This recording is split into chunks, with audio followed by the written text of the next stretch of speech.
సరే ఓకే అని చెప్పి అట్లా ఇంకా లైఫ్ స్టార్ట్ అయిపోయింది. ఇంకా దాని తర్వాత 1 బై 1 సినిమాలన్నీ వచ్చేసి బిజీగా ఉన్న నేపథ్యంలో నాకు భాను చందర్ నాకు తమిళ్లో అవును.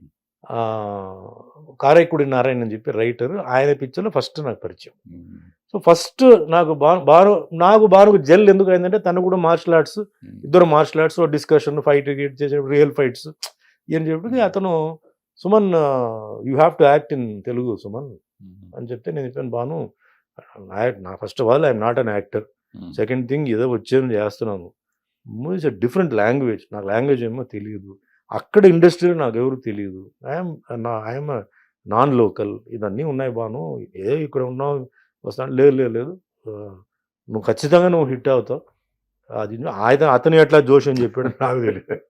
సరే ఎవరి దగ్గర ఇట్లా భరద్వాజ్ ఉన్నారు ఆయన దగ్గరికి వెళ్దాం, he'll do martial art movie మీద స్టోరీ అదంతా వద్దు, మనకు ఇప్పుడు మార్షల్ ఆర్ట్స్ ఇది కదా దానికి వెళ్దాం అని చెప్పి అప్పుడు మీ దగ్గరికి వచ్చింది. వచ్చిన తర్వాత చూశాను రైలింగ నరసింహరావు గారు, ఇప్పుడు బిఎల్వి ప్రసాద్ అందరూ ఉన్నారు, పాప అతను ఏ లోకంలో ఉన్నాడు, అప్పుడు సరే చేద్దాం అని చెప్పి మీ దీంతో ఇంకా అంటే మీ ఇంట్రెస్ట్ మార్షల్ ఆర్ట్ ఇది కూడా అప్పుడు ఎవరికి మిగతా వాళ్ళకి ఏంటంటే రెగ్యులర్ సినిమాలు తప్ప దీని మీద ఇంట్రెస్ట్ లేదు. So I cannot force myself కదా. సో మీరు ఒక మనిషి నాకు దొరికారు, though Relangi Narasimharao is not a person who knows martial arts, BLV Prasad కొంచెం యాక్షన్ అని మాట్లాడి ఇంత నేను సరే ఇంకా చేద్దాం అని చెప్పి ఒప్పుకున్నాను. కానీ నాకు లాంగ్వేజ్ ఎప్పుడైతే నాకు కొంచెం ఇదైందో నాకు కొంచెం భయం స్టార్ట్ అయ్యింది. ఎట్లా ఇది, నేను అందరి ముందు తెలుగు రాదు నాకు, ఇది ఎట్లా ఇది అని చెప్పి సరే ఇంకా కక్కలేక మింగలేక మొత్తానికి సరే అని చెప్పి ఆ రోజు అదే ఈ షూటింగ్ దీన్ని వచ్చేటప్పుడు అది లైన్స్ చాలా చిన్నదే, కానీ ఇప్పుడు కొందరు నేను వచ్చేదాకా అదే రాలేదు. నాకు అప్పుడు ఏంటంటే వాళ్ళు డైలాగ్ రాసి పంపించారు, రాసి పంపిస్తే ఇప్పుడు నాకు ఎలా తెలుగు అప్పుడు ఎలా ఉందంటే ఇప్పుడు కొందరు ఈ పాటలు రివర్స్లో పాడతారు, రివర్స్లో పాడతారు తెలుసా పాట, నాకు అలా ఏదో ఒక లాంగ్వేజ్ నేను ఏదో చెప్తున్నట్టు నాకు ఒక ఫీల్, నాకు ఇప్పుడే ఇలా ఉంటే ఇంకెట్లా, ఇంకా అక్కడ వెళ్ళిన తర్వాత నాకు చాలా అవమానం జరుగుతుందని చెప్పేసి బెస్ట్ పని ఏంటంటే మనం అవాయిడ్ చేద్దాం. అప్పుడు సెల్ ఫోన్ లేదు కదా, ఫోన్ తీసి పక్కన పెట్టేసి ముందు వచ్చి తాళం వేసి వెనక నుంచి వచ్చి డోర్ లుక్కి కూర్చున్నాను. దీని తర్వాత ఇంకా అక్కడి నుంచి అప్పుడు ఐ థింక్ గడ్డం ప్రసాద్ ఉన్నాడు మేనేజర్, ఆయన వచ్చి అరవడం, ఇంకా వేరెవరో వచ్చి అరవడం, తర్వాత మొత్తానికి దాని తర్వాత ఇప్పుడు మీరు ఇందాక అడిగారు చూసారు ఆ క్వశ్చన్, ఇంకా అక్కడి నుంచి మీ ఇది జరిగింది. సో అంటే నేను ఫీల్ అయ్యేది ఏంటంటే I'm miracle product in the industry అన్న.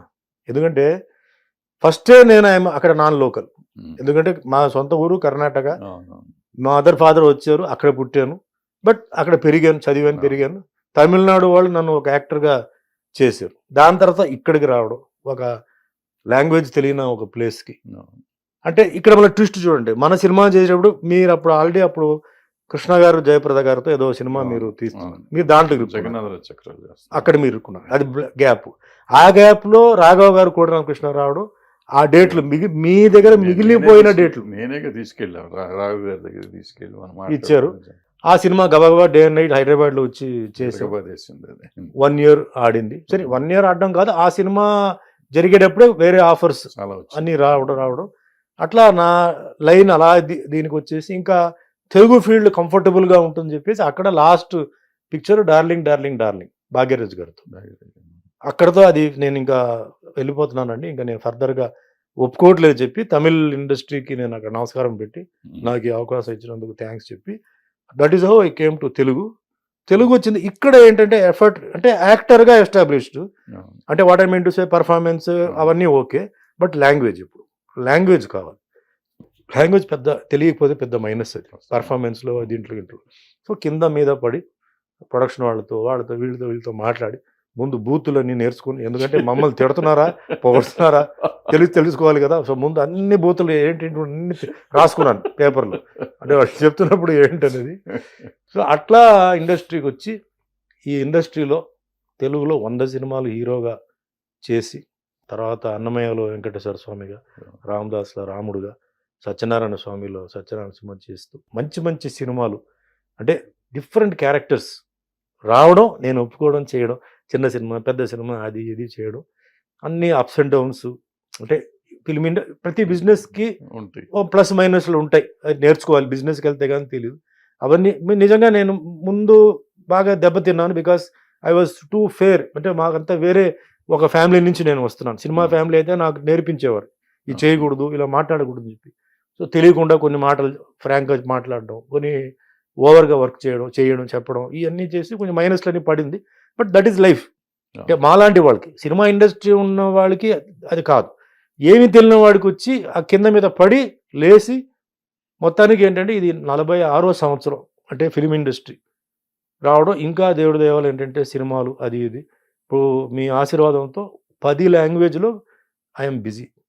పోతుంది, బండి పోతుంది, తిరుగుతున్నాను. అటు నార్త్ ఇటు సౌత్ అన్నీ తిరుగుతున్నాను. సో నేను చాలామంది ఏమంటారంటే నువ్వు ఉండాల్సిన చోటు కాదు, నువ్వు ఎక్కడో ఉండాలి. ఎట్లా నా అడుగుతాను, నాకు అర్థం కావట్లేదు. నేను ఇండస్ట్రీకి సంబంధం లేదు, నాకు ఇండస్ట్రీలో బంధువులు లేదు, ఏమీ తెలియనివాడు ఈ మాత్రం రావడం, ఈ మాత్రం నేను చేయడం చాలా గొప్ప విషయం. That is what I feel. I cannot compare my self. చాలామంది అంటే అప్పుడు చిరంజీవి గారు మేమిద్దరు కాంపిటీటర్స్. అంటే రామారావు గారు, నాగేశ్వరరావు గారు, కృష్ణ అయిపోయింది. వాళ్ళు కొంచెం రిటైర్మెంట్ టైంలో నెక్స్ట్ కొంచెం చిరంజీవి గారు వచ్చారు. అదే టైంలో నేను ఎంటర్ అయ్యాను. కాంపిటీషన్ అనేది నాకు తెలియదు. I don't know what is competition. Because I my self I'm competing with my self. నేను నిలబడాలిగా. నాకు పిక్చర్ ఇచ్చారు, ఫైట్స్ సాంగ్స్ చేయాలి. అప్పుడు ఎవరు బాగా చేస్తారు? చిరంజీవి గారే బాగా చేస్తున్నారు. సో ఆయన్ని ఏదో బీట్అవుట్ చేయాలని కాదు, కనీసం ఆ లెవెల్కైనా మనం ఉండాలి కదా. So all said and done Chiranjeevi garu is a very good dancer. అది మీరే చాలాసార్లు నాకు చెప్పారు, రే చిరంజీవి సాంగ్స్ చూడరా, ఆయన ఫుట్ వర్క్ చూడు. ఈ రోజు కూడా నా లెక్క ప్రకారం ఫుట్ వర్క్ ఆయన చేసినట్టు ఎవరు చేయరు.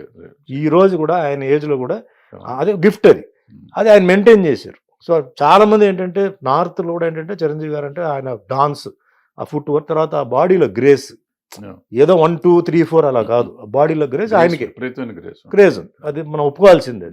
సో నిజంగా నేను ఆయన సినిమాలు అంటే అప్పట్లో మనకి కొంచెం తర్వాత క్యాసెట్స్ వచ్చింది, వీడియో క్యాసెట్స్ వచ్చి మనం ఎట్లా, ఎందుకంటే అంతకుముందు నాకేంటే గుర్తుందా, అక్కడ బీచ్ దగ్గర ఎవరో మీ ఫ్రెండ్ వాళ్ళ ఫాదర్ డాన్ అనుకుంటా కదా, వాళ్ళ ఇంటికి వెళ్ళిన క్యాసెట్, వీడియో